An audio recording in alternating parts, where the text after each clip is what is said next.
All right, so this is a down and dirty video. We're gonna make it kind of quick as I can be. We on a farm working. Got a hog trap right here, and the oldest boy, he's on the other side of the farm in the trap. So good day, boy. Good retirement day. Spend time with your kids while you can. About a week or 2 weeks ago, I wrote a story called "The Recruitment Poster for Life." Been thinking about it probably for about a year. So we thought it might be a good idea to do a video about that story that's coming, maybe to get people to read. I know it's hard, everybody's busy, I get it. But for me, to be able to write, I want to put a lot into it. I don't know if I can do that in a video. I just don't.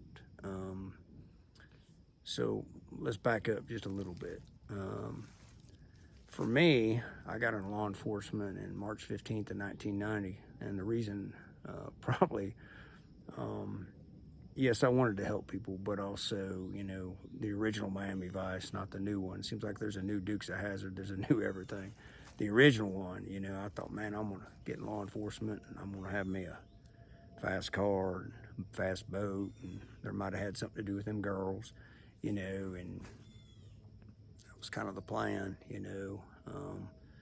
That's what I saw. I didn't see the other side. So that's kind of the bait and switch, you know, with a lot of jobs. We just don't see that other side. And so after the first year, some of you know my background, some of you don't. But I spent the first year doing something that was a little outside of my thought process, and it was difficult. And I remember testifying for like hours before a grand jury, and I don't think you're supposed to like pass them in the hallway, but you know, small courthouse, somehow I got twisted up there and I walked by them, and I remember the look in their eyes. Right now I can see it, man. You know, and they were looking at me and like they heard everything. They heard a year of my life in hours, you know, and they're living this life and I'm living this other life, and they're trying to figure out how does that work. And anybody who's been in that position understands what I'm saying, you know. And they said thank you, kind of under the breath, you know. And Miami Vice went out the window. It really did, you know. It was, I mean, they were appreciative. To a degree, I truly believe, and I've written about this, that people want, you know, recognition. People that want a lot of recognition, I don't really get that. I don't mind somebody telling me, hey, thank you for your service. I didn't serve hard like some of these boys did and girls did. But that's all I want. Don't buy me a Twinkie. I don't eat Twinkies, but even if I did eat Twinkies, I don't want a damn Twinkie. I don't want nothing. That's it. Just leave it at that. And that little bit of recognition, you know.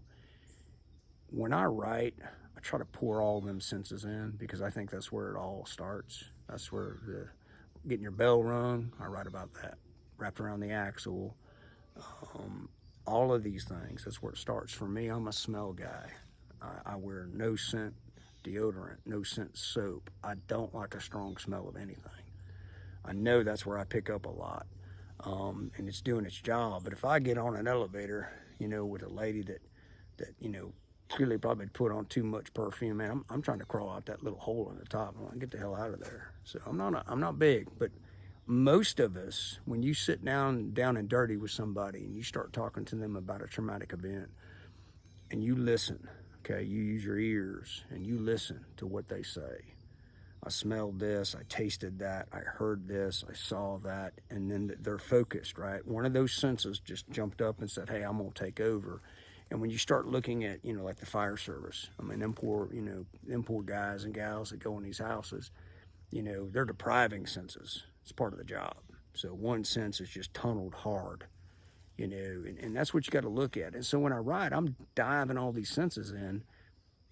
I don't know if in a video I can do that, you know. I don't know. I just don't. So I wanted to give you a little bit in this video to say, hey, that's good, that helped, it was good stuff. And then maybe, you know, bait and switch you to go to the little piece I wrote, and maybe that'll work for you too, and you'll get a 2-for-1, or maybe you just get the one. So that being said, leaning up against a tree here in South Georgia, fixing to buzz back across the farm and to pick up that oldest bull, and we're going to go to the house. The video is going to come out on Thanksgiving morning. I know a bunch of you be busy, you know, eating turkey, loosening up the belts. I get all that, but it's going to be out there. And so y'all have a good Thanksgiving. We're going to be working, we're good with that. The bride has promised us that there will be some version of turkey. I'm not sure what that means.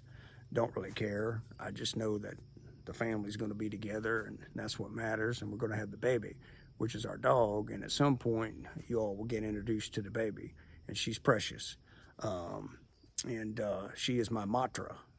So anyway, I could say her name, and I just feel better. So that being said, y'all have a wonderful night, and hopefully you'll get to dive into, you know, the recruitment poster of life, and it'll work for you. And if it works for you, send it to somebody else. We ain't selling nothing, folks. There ain't nothing back here. There ain't no sign, nothing. Click, donut, nothing. We just asking you to share the love, not to hate. Y'all have a good night.